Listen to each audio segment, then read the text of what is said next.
Kini eskalasi konflik Amerika-Iran terus meningkat seiring dengan saling balas serangan antara Amerika-Iran, Iran ke Amerika.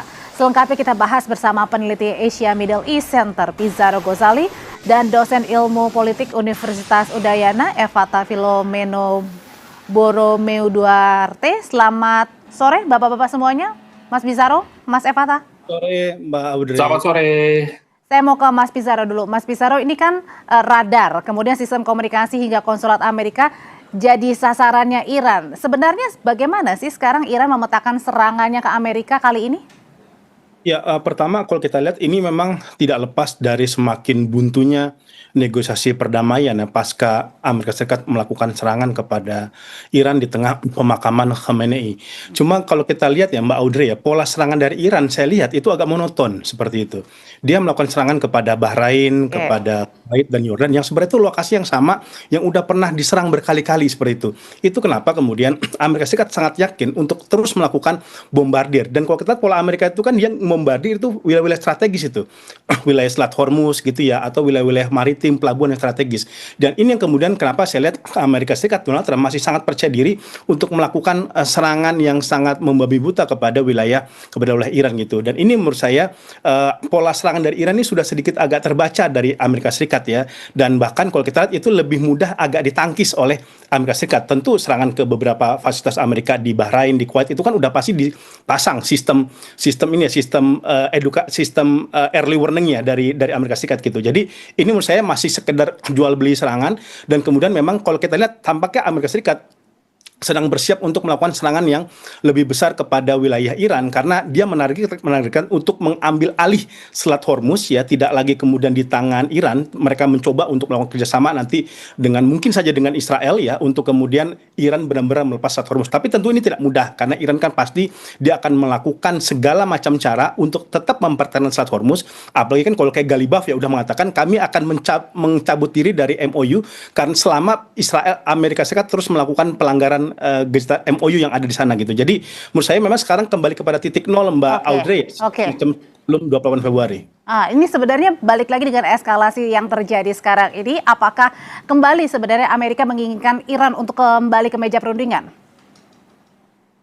Iya, kalau kita lihat memang Amerika Serikat memang menginginkan Iran masuk kembali ke meja perundingan ya, tetapi menurut saya agak sulit. Sekarang misalkan Audrey ya, tadi misalkan Pakistan sudah mendorong agar kedua belah pihak kembali masuk ke meja perundingan. Tetapi memang ini agak sulit untuk bisa diterima oleh Iran ya. Dia diserang ketika sedang melakukan pemakaman, sekarang Amerika Serikat juga berupaya untuk melakukan blokade, kemudian Selat Hormuz pun diserang. Akan sangat sulit menyeret kembali Iran ke meja perundingan karena dia mengalami pelanggaran MOU berkali-kali ya, dan tentu ini membuat Iran akan sangat sulit. Apalagi yang terbaru Audrey, kita mengetahui ya bahwa Iran sekarang udah mengajukan RUU untuk kemudian melakukan kendali penuh kepada Selat Hormuz gitu. Ini yang akan menjadi sangat sulit.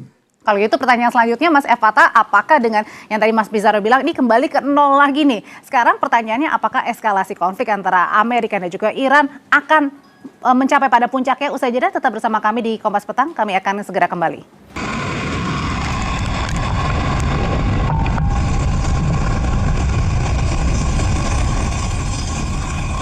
Mas Evata, kalau tadi mengutip pernyataan dari Mas Pizarro bilang katanya ini mulai dari nol ya, ibarat kata kemarin ini udah panas dingin, sekarang mulai dari nol lagi. Nah pertanyaannya, apakah eskalasi kedua negara ini yang sedang berkonflik akan memuncak kali ini?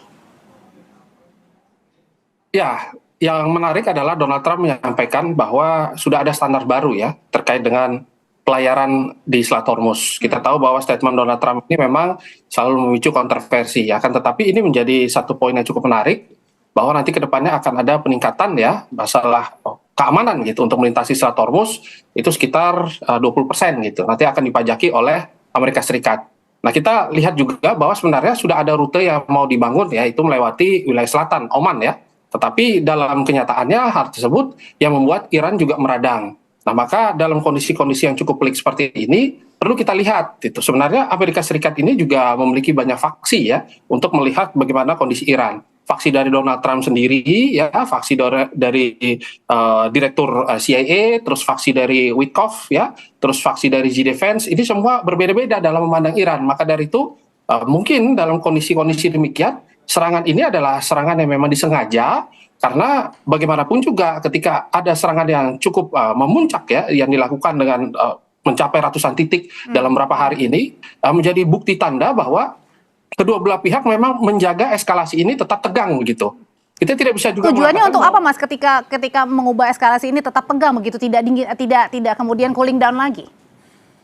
ya, pertama bahwa kontraktor pertahanan Amerika Serikat akan sangat senang ya ketika kondisi ketegangan ini, dan kita tahu bahwa tadi sudah disampaikan oleh Pak Pizarro, serangan ini kan sangat monoton. Nah, ketika serangan ini diintersepsi dan senjata-senjata itu berasal dari Amerika Serikat, maka clear sudah gitu asumsi yang selama ini bahwa ketegangan-ketegangan yang ada itu membuktikan bahwa Amerika menjaga sekuritas dan juga energi yang ada ya, di wilayah Hormuz begitu. Dan kita tahu bahwa daya tawar dari Iran akhirnya makin lama makin mengurang begitu ya, secara signifikan. Maka tujuan dari Amerika Serikat adalah mendapatkan windfall ya, windfall yang sangat luar biasa dari penjualan minyak gitu. Dan kita tahu bahwa ketika kekacauan ini, harga minyak di Timur Tengah kan tidak stabil.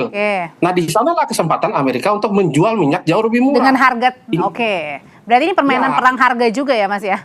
Iya, begitu. Kalau Amerika kemarin tidak melakukan serangan, maka akan sangat sulit mereka mengatrol lagi dan menjaga stabilitas dan juga kepentingan mereka itu sendiri. Saya lihatnya demikian. Oke, kembali ke Mas Bizarro. Mas Bizarro, kalau kita lihat Trump ini kan sering kali mengubah-ubah opsi ya, dari diplomasi kemudian kembali ke operasi militer. Sekarang katanya ya terserah saya begitu untuk melakukan stop atau berhenti begitu. Nah, sebenarnya apa sih yang sedang dilakukan exit plan dari Amerika ini dengan mengubah opsi, buat bingung Iran nggak nih, buat bingung dunia nggak? Audrey, saya lihat Amerika itu udah ngebaca psikologis Iran. Di Iran ini sedang terjadi friksi di antara faksi diplomatiknya dengan faksi RTC gitu. Jadi tampaknya ini kenapa kemudian Donald Trump sangat confident melakukan serangan dari Iran, karena kita lihat ya ada beberapa perbedaan juga di internal Iran. Misalkan nanti menlunya Iran Abbas Araghchi, dia sudah sepakat MOU untuk kemudian Selat Hormuz tetap terbuka gitu. Tetapi kemudian nanti itu dianulirkan sama IRGC bahwa Selat Hormuz tetap terbuka tapi itu di bawah kendali Iran gitu. Ini yang saya lihat juga akhirnya kenapa Donald Trump itu melakukan serangan juga kepada wilayah Iran. Kemudian apa sih kenapa kok Amerika suka naik turun, kemudian dia sedang mencoba melakukan psikologis gitu ya, dan juga sedang ngetes sebenarnya ujian kepemimpinan dari Mujtaba Khomeini. Ini Mujtaba Khomeini sebenarnya ini dia benar-benar hadir nggak sih di internal pemerintah Iran? Dia benar-benar kemudian bisa menjadi pengganti Ali Khamenei atau tidak sih gitu. Jadi ini bagian dari juga upaya dari Donald Trump untuk menguji eksistensi kekuatan politik dari Iran tersebut. Kemudian juga ini bagian dari upaya untuk memaksa Teluk juga untuk kembali merapat kepada Amerika Serikat. Kita lihat kan, ini kan kenapa Iran itu meradang, karena Iran melihat kok kapal-kapal dari Selat Hormuz tetap keluar, tapi kok lewat jalur Oman gitu, bukan buat jalurnya Iran seperti itu. Ini kan juga menurut saya bagian dari caranya Donald Trump menekan Oman. Kan Trump itu pernah mengatakan, Anda kalau macam-macam, kalau kemudian mulai melipir ke Iran, saya bom loh gitu loh. Trump kan pernah mengancam seperti itu. Dan saya lihat ini juga bagian dari cara dari Amerika Serikat untuk menguji eksistensi dari negara-negara Teluk untuk tetap berada di wilayah atau tetap berada di kendali Amerika Serikat. Makanya kan kemudian akhirnya Iran itu melakukan serangan terus kan ke negara-negara Teluk, ke Yordan, ke Bahrain, ke Kuwait gitu. Karena memang kayak Bahrain itu sulit juga dia untuk tidak memberikan dukungan kepada Amerika Serikat. Kan dia negara kecil ya, dan dia sudah melakukan kerjasama dengan NATO ya. Dia tuh aliansi non NATO lah sejak tahun 2002. Kuwait juga sama. Kuwait itu nggak bisa apa-apa tanpa bantuan Amerika Serikat. Kuwait itu kan diselamatkan dari invasi Irak dari Amerika Serikat gitu dah. Ini juga akhirnya membuat situasi di kawasan Teluk ini kembali meradang, dan bukan tidak mungkin Iran itu kembali melakukan serangan terus-menerus kepada wilayah Teluk. Tapi sekali lagi ya, kalau polanya monoton, konvensional seperti ini, menurut saya itu dengan cepat mudah gampang dibaca ya. Oke, kalau gitu pertanyaan berikutnya Mas F. Atta, kalau gitu makin jauh dengan kata diplomasi nih, kembali ke meja perundingan, sangat jauh sekali. Ya, jauh dekat ya, saya kira itu tergantung dari kedua belah pihak ya. Nanti ke depannya mau menyepakati hal-hal yang cukup teknikal ataukah masih esensial begitu. Kita bisa lihat ya bahwa di hari ini juga bisa kita katakan bahwa negosiasi ini sudah mati gitu, dan sudah disampaikan ya dari Kemlu Iran bahwa tidak akan ada negosiasi lanjutan. Karena melihat bahwa dari jalur pelintasan yang dilakukan selama ini ya, kesepakatan dalam MOU tersebut juga sama sekali tidak ada poin-poin yang disepakati begitu. Baik dari sisi bagaimana nanti pengelolaan pertahanan, terus juga nanti ke depan terkait dengan masalah-masalah yang cukup teknis yaitu nuklir. Dan kita juga melihat bahwa Donald Trump sempat juga menyampaikan ya di tanggal 15 Juni bahwa kesepakatan tersebut sudah berakhir begitu. Tetapi dia juga mengatakan bahwa dia sangat ingin. Maka pasang surutnya ini bisa kita lihat sebenarnya karena ada ketidakcocokan kepentingan inti ya dari kedua belah pihak begitu. Amerika ingin terus membongkar ya situasi politik dalam negeri Iran ya, program nuklir Iran, dan juga mereka sudah tahu bahwa Selat Hormuz kali ini itu menjadi sangat sulit untuk dipegang sendirian oleh Iran. Dan kita melihat bahwa tidak ada pihak ketiga yang benar-benar masuk ya dan juga memberikan dukungan. Sehingga perang ini menjadi sportif karena semua juga dalam kondisi yang sama-sama terkunci ya. Kita lihat bahwa Amerika bukan hanya menyerang wilayah Timur Tengah, tetapi juga mengunci wilayah Indo-Pasifik begitu. Jalur perdagangan ke Cina, dan kita tahu kan bahwa sebenarnya kemarin ketakutan terbesar adalah ketika negara-negara besar ini masuk gitu dan juga menjadi pemain tambahan gitu. Kekuatan dari Iran nyatanya tidak ada. Nah, ini maka dan ditambah Iran juga mengalami krisis kepercayaan. Jadi bingung situasi-situasi yang cukup pelik dia.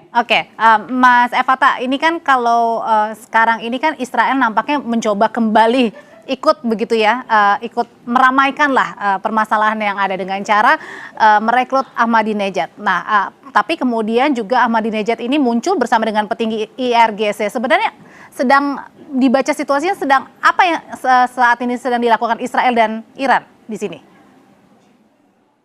Ya, justru di titik ini itu kita bisa melihat bahwa operasi intelijen ya dari Israel itu sendiri menyampaikan bahwa memang sudah harus ada ya titik terang itu dari konflik dan eskalasi ini. Kita tahu bahwa ke depannya juga eskalasi dan konflik yang terjadi kali ini juga nanti akan merugikan Israel sendiri. Karena bagaimanapun juga hal-hal tersebut nanti ke depannya malah jadi tidak terkendali. Maka ketika Israel itu muncul ya dengan menggandeng beberapa tokoh dan juga mereka menyampaikan mampu melakukan diplomasi secara back channel dan lain sebagainya, menjadi tanda bukti bahwa sebenarnya komunikasi tidak langsung ini tetap berjalan dengan baik begitu.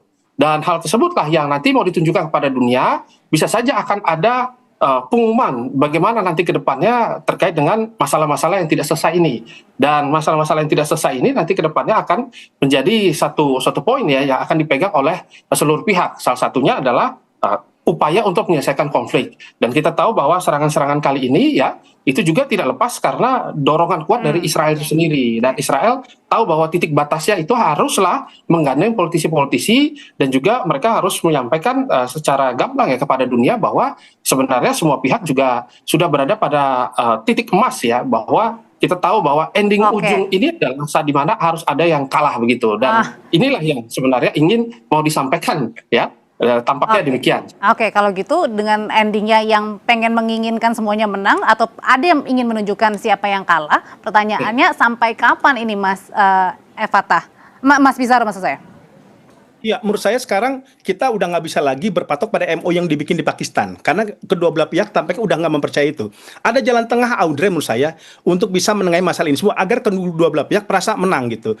Ini kita fokuskan aja pada Selat Hormuz gitu. Misalkan kan gini, Iran itu tetap mengklaim dia maunya lewat jalur utara, sedangkan Amerika Serikat maunya di jalur Oman. Nah, ini ada jalan tengah yang bisa dipakai melalui jalur tengah di Selat Hormuz. Seperti itu. Kan Selat Hormuz itu ada jalur utara, jalur selatan, jalur tengah. Dan ini mungkin bisa dipakai agar kedua belah pihak bisa mengklaim kemenangan. Tetapi tetap jalur tengah ini bisa dipakai untuk lalu lalang Selat Hormuz tetap dengan berkoordinasi dengan Iran. Agar Iran itu juga merasa tidak ditinggalkan dari kesepakatan di Selat Hormuz ini. Tetapi selain kalau negara-negara Teluk juga agar juga tidak tinggalkan, tetap juga berkoordinasi kepada GCC, Dewan Kerjasama Teluk. Saya kira ini jalan win-win solution, Audrey ya, agar kemudian eskalasi ini bisa mereda tanpa kedua belah pihak itu merasa ditinggalkan, tanpa kedua belah pihak tetap merasa tidak terkalahkan, tidak kalah gitu. Tinggal kemudian apakah mau Amerika, Iran dan negara-negara Teluk itu mau kemudian menyepakati jalur ini semua. Dan menurunkan gengsi ya, tapi nggak tahu nih siapa yang mau menurunkan ya. Terima kasih Mas Pizarro untuk ulasannya, Mas Evata terima kasih. Selamat sore Bapak-bapak. Terima kasih Mbak.